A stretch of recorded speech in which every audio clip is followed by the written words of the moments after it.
Hello students, welcome back to our YouTube channel Ashish Tiwari. I am Sudhanshu. I hope आप सभी अच्छे होंगे।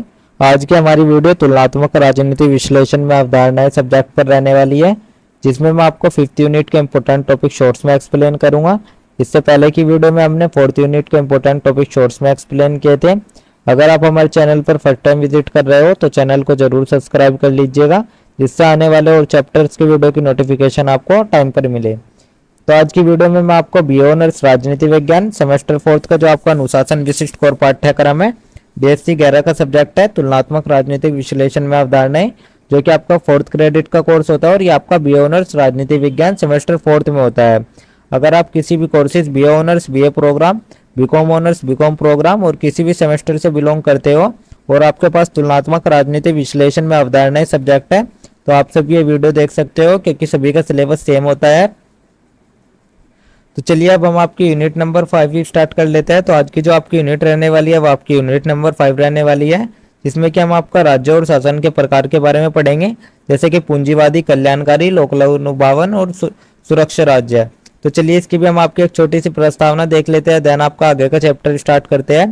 प्रस्तावना में हम आपका देखेंगे जो आपकी राजनीतिक शासन प्रणाली है वो समाज की संरचना और प्रशासन को निर्धारित करने वाली एक प्रकार की व्यवस्था है, जिसमें यह देखा जाता है कि सत्ता कैसे वितरित हो रही है, निर्णय लेने की प्रक्रिया क्या होगी और नागरिकों की भागीदारी का स्तर क्या होगा।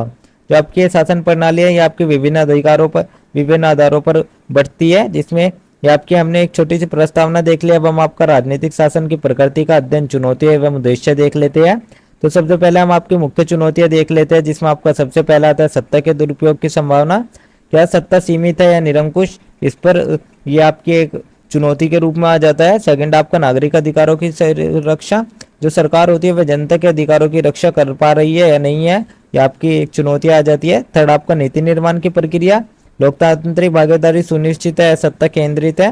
फोर्थ आपका स्थिरता बनाम परिवर्तन, क्या शासन प्रणाली स्थिरता प्रदान करती है या अस्थिरता को बढ़ावा देती है। तो ये हमने आपके कुछ मुख्य चुनौतियां देख ली जो कि आपके राजनीतिक शासन के सामने आती है। अब हम आपका उद्देश्य देख लेते हैं राजनीतिक शासन का, जिसमें आपका सबसे पहला उद्देश्य आता है राजनीतिक शासन का कि वो एक आदर्श शासन प्रणाली को समझना और उसके गुण दोषों का विश्लेषण करना। सेकंड आपका विभिन्न शासन प्रणालियों के प्रभाव की तुलना करना। राजनीतिक शासन प्रणाली का जो मुख्य उद्देश्य होता है वो समाज और राजनीतिक स्थिरता के लिए प्रभावी शासन मॉडल का निर्धारण करना होता है। तो यहाँ आपके हमने कुछ उद्देश्य देख लिया। अब हम आपका वर्गीकरण का आधार देख लेते हैं, जो कोई आपके शासकों की संख्या और प्रयोग किए गए प्राधिकरण की प्रकृति होती है। जो आपकी शासन प्रणाली होती है इसमें आपका मुख्य रूप से दो आधारों पर वर्गीकृत किया जाता है। फर्स्ट आपका शासकों की संख्या के आधार पर, जिसमें एक व्यक्ति द्वारा शासन, एक समूह द्वारा शासन या एक जनता द्वारा शासन किया जाता है। सेकंड आपका प्राधिकरण की प्रकृति के आधार पर होता है, जिसमें आपका संवैधानिक होता है जो कि कानून द्वारा सीमित शासन होता है। सेकंड आपका निरंकुश होता है जो कि सत्ता का केंद्रीकरण होता है। थर्ड आपका लोकप्रियतावादी होता है, जिसमें जनता के नाम पर भावनात्मक शासन चलाया जाता है। तो ये आपके हमने वर्गीकरण का आधार देख लिया। अब हम आपका लोकतांत्रिक शासन देख लेते हैं, उसकी प्रकृति और विशेषताएं देख लेते हैं। तो सबसे पहले हम आपकी लोकतंत्र की परिभाषा देख लेते हैं, जो कि आप बचपन से जानते हैं, आपने बहुत टाइम से सुना भी होगा। लोकतंत्र की परिभाषा आप छोटी क्लास से पढ़ते आ रहे हैं। वही आपका जनता का जनता के लिए जनता द्वारा शासन, ये आपके लोकतंत्र की परिभाषा होती है। तो ये हमने अब्राहम लिंकन ने आपकी लोकतंत्र की परिभाषा दी है और साथ ही उसकी कुछ विशेषताएं बताई है। विशेषता में हम आपका देखें सबसे पहले जनता की संप्रभुता, जो कि जनता ही सर्वोच्च शक्ति का स्रोत होती है। सेकंड आपकी चुनावी प्रक्रिया, जिसमें सरकार का चयन स्वतंत्र और निष्पक्ष चुनावों द्वारा किया जाता है। थर्ड आपका संविधान की सर्वोच्चता, जो कि सभी निर्णय और नीतियां संवैधानिक ढांचे के भीतर इसमें लिए जाते हैं। फोर्थ आपका नागरिक अधिकारों की सुरक्षा आती है, जिसमें स्वतंत्रता, समानता और कानून के समक्ष समानता सुनिश्चित की जाती है। फिफ्थ आपका न्यायपालिका का स्वतंत्रता, जिसमें कानून और संविधान की रक्षा के लिए न्यायपालिका स्वतंत्र रखी जाती है। तो ये आपके लोकतंत्र की परिभाषा हो गए और आप लोकतंत्र के कुछ मुख्य विशेषताएं मैंने आपको बता दी। अब हम आपका लोकतंत्र के प्रकार देख लेते हैं, जिसमें आपका सबसे पहला आता है प्रत्यक्ष लोकतंत्र, जिसमें जनता स्वयं नीति निर्माण में भाग लेती है, जैसे कि आपका प्राचीन एथेंस हो गया। सेकंड आपका अप्रत्यक्ष लोकतंत्र, जिसमें जनता अपने प्रतिनिधियों के माध्यम से शासन करती है, जैसे कि आपका भारत में, अमेरिका में हो गया कि जनता आपका वोट देती है और वोट के माध्यम से ये वो अपना प्रतिनिधि चुनती है और उनका प्रतिनिधि शासन करता है। तो इसलिए वो आपका जनता के द्वारा ही शासन माना जाता है। ये आपके लोकतंत्र के प्रकार हो गए। अब हम आपके लोकतंत्र के समक्ष चुनौतियां देख लेते हैं। जिसमें आपका सबसे पहला आता है, इसमें आपका निर्णय लेने की प्रक्रिया थोड़ी धीमी होती है और साथ ही अल्पसंख्यकों के अधिकारों की अनदेखा का खतरा बना जा लगा रहता है। लोक लुभावनावाद के कारण भावनात्मक फैसले भी बदलते रहते हैं। तो ये आपकी कुछ मुख्य चुनौतियां हो गई। अब हम आपका सत्तावादी शासन प्रकृति और विशेषताएं देख लेते हैं। तो इसमें भी हम आपका सबसे पहले सत्तावाद की परिभाषा देख लेते हैं। जो आपका सत्तावादी शासन होता है उसमें सत्ता जो चलती है वो किसी एक नेता या छोटे समूह के हाथ से चलती है और इसमें नागरिक स्वतंत्रता सीमित होती है। तो ये आपकी सत्तावाद की परिभाषा हो गई। अब हम आपका सत्तावाद की कुछ प्रमुख विशेषताएं बता देते हैं। इसमें आपकी सबसे पहली विशेषता आती है सत्ता का केंद्रीकरण, जिससे कि सरकार के सभी निर्णय एक नेता या एक समूह द्वारा लिए जाते हैं। सेकंड आपका प्रतिबंधित राजनीतिक स्वतंत्रता, जिससे कि विपक्षी दलों पर प्रतिबंध लग सकता है। थर्ड आपका संविधान का सीमित महत्व, जिसमें सत्ता का नियंत्रण व्यक्ति विशेष पर निर्भर करता है। फोर्थ आपका प्रचार तंत्र का उपयोग, जिससे कि जनता को नियंत्रित करने के लिए मीडिया और प्रचार तंत्र का उपयोग किया जाता है। तो ये हमने आपके कुछ प्रमुख विशेषताएं बता दी सत्तावाद की। अब हम आपके सत्तावाद के कुछ उदाहरण बता देते हैं, जिसमें आपका सबसे पहला आता है चीन, जिसमें आपका सत्तावादी समाजवाद का स्थापना की गई है। सेकंड आपका रूस, जिसमें नियंत्रित लोकतंत्र होता है। थर्ड आपका उत्तर कोरिया, जिसमें आपका तानाशाही आता है। तो ये हमने आपके कुछ देश बता दिए जिसमें आपके विभिन्न प्रकार के लोकतंत्र, तानाशाही और समाजवाद होते हैं। अब हम आपका अधिनायकवादी शासन प्रकृति और विशेषताएं देख लेते हैं।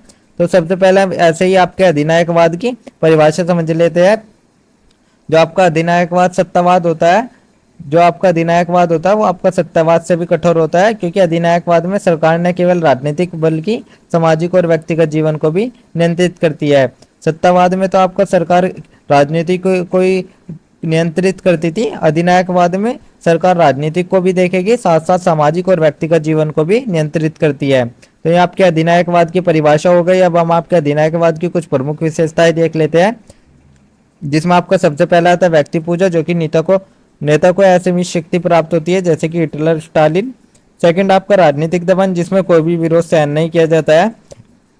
थर्ड आपका संपूर्ण समाज पर नियंत्रण, जैसे शिक्षा, मीडिया और कला पर सरकारी नियंत्रण। फोर्थ आपका सैन्य और गुप्तचर एजेंसियों का वर्चस्व, जिसमें सरकार विरोधियों को समाप्त करने के लिए दमनकारी नीति अपनाई जाती है। तो ये आपकी कुछ प्रमुख विशेषताएं हो गई। इसके भी हम कुछ उदाहरण देख लेते हैं, जैसा आपका नाजी जर्मनी, जिसमें हिटलर द्वारा शासन किया जाता था। सेकंड आपका सोवियत संघ, जिसमें स्टालिन द्वारा किया जाता है। थर्ड आपका उत्तर कोरिया, जिसमें किम जोंग उन द्वारा शासन किया जाता है। तो ये आपके कुछ मुख्य उदाहरण हो गए। अब हम आपका लोक लुभावनवादी शासन देख लेते हैं, इसकी प्रकृति और विशेषताएं देख लेते हैं। तो सबसे पहले हम आपका लोक लुभावनवाद की विशेषताएं देख लेते हैं। तो जो आपका लोक लुभावनवाद होता है वो आपकी एक प्रकार की रणनीति होती है, जिसमें कि जनता की भावना और नाराजगी का उपयोग सत्ता प्राप्त करने के लिए किया जाता है। अब हम आपके लोक लुभावनवाद की कुछ मुख्य विशेषताएं देख लेते हैं, जिसमें आपका सबसे पहला आता है भावात्मक मुद्दों का उपयोग, जो कि जनता के बीच असंतोष को उभार कर समर्थन प्राप्त करता है। सेकंड आपका स्थानीय और राष्ट्रवाद का प्रोत्साहन, जो कि बाहरी शक्तियों के विरोध का प्रचार करता है। थर्ड आपका संस्थानों की अपेक्षा, जिसमें लोकतांत्रिक प्रक्रिया को दरकिनार किया जाता है। फोर्थ आपका अल्पकालिक लोकप्रियता, जिसमें जनहितैषी नीतियां लेकिन दीर्घकालिक नीतिगत अनिश्चितता होती है। तो ये आपके प्रमुख विशेषताएं हो गई लोक लुभावनावाद की। अब हम आपके इसके कुछ उदाहरण देख लेते हैं, जिसमें आपका सबसे पहला आता है डोनाल्ड ट्रंप, जो कि अमेरिका में है। सेकंड आपका नरेंद्र मोदी, जो कि भारत में हिंदू राष्ट्रवाद पर जोर देते हैं। थर्ड आपका बोल्सोनारो, जो कि ब्राजील के शासन संभालते हैं। तो ये हमने आपके कुछ लोक लुभावनवाद के उदाहरण देख लिया। अब हम आपका एक छोटा सा निष्कर्ष देख लेते हैं, जो कि आपके आंसर राइटिंग में बहुत अधिक उपयोगी साबित होगा। तो आज का निष्कर्ष में हम आपका देखेंगे, आज के चैप्टर में हमने विभिन्न शासन प्रणालियों को देखा, साथ ही लोकतंत्र में जनता की भागीदारी को और निर्णय लेने की प्रक्रिया को देखा, जो कि आपकी एक प्रकार से बहुत ही धीमी प्रक्रिया होती है। इसमें सत्तावाद त्वरित निर्णय लेने में सक्षम होता है, लेकिन जो आपकी नागरिक स्वतंत्रता होती है उसका हनन होता है। अधिनायकवाद समाज के हर पहलू पर पूर्ण नियंत्रित करता है, और जो आपका लोक लुभावनवाद होता है वो अल्पकालिक जन समर्थन प्राप्त करता है, लेकिन जो आपका दीर्घकालिक रूप से स्थिर हो सकता है वो आपका एक प्रभावी शासन प्रणाली में संतुलन जरूरी होता है, ताकि जो आपकी समाज की आवश्यकता है उसको पूरा किया जा सके और नागरिक अधिकारों की सुरक्षा की जा सके। तो यह तो आपका एक छोटा सा निष्कर्ष हो गया।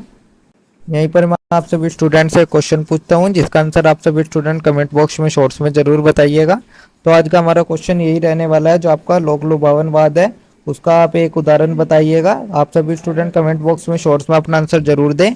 तो ये था आपका 5th यूनिट, जिसके इंपॉर्टेंट टॉपिक शॉर्ट्स में एक्सप्लेन कर दिया है। आई होप आप सभी के समझ आ गया होगा। अब नेक्स्ट वीडियो आपकी 60 यूनिट की रहने वाली है। अगर आपको नोट्स चाहिए तो आप हमारा टेलीग्राम चैनल ज्वाइन कर लीजिए, वहाँ आपको नोट्स मिल जाएंगे। अगर किसी भी स्टूडेंट को कोई डाउट वगैरह है तो आप हमारे कमेंट सेक्शन में इंस्टा पेज को फॉलो करके पूछ सकते हैं।